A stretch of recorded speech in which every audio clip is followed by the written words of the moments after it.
ძალიან საინტერესო შეხვედრა იყო და რასთავია, მაინც როგორც აღნიშნეთ, არსებობს ესეთი გაცვლით პროგრამა, როგორც არის Erasmus-ი, რაც შემდეგ და ახალგაზრდები არასრულწლოვანი არ არიან ინფორმირებული, როგორ ისარგებლონ ამ გაცვლით პროგრამებით და ძალიან საინტერესო შეხვედრა იყო, რადგან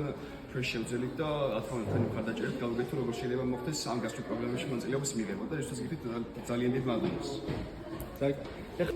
ჩემი საოცრებო ქვეყანა იყო ამერიკის შეერთებული შტატები, სადაც გამარჯვებას მივაღწია და გავხდი გამარჯვებული კონფერენციის და წეფიქრობ ჩემი საოცრებო ქვეყანა არის დიდი ბრიტანეთი და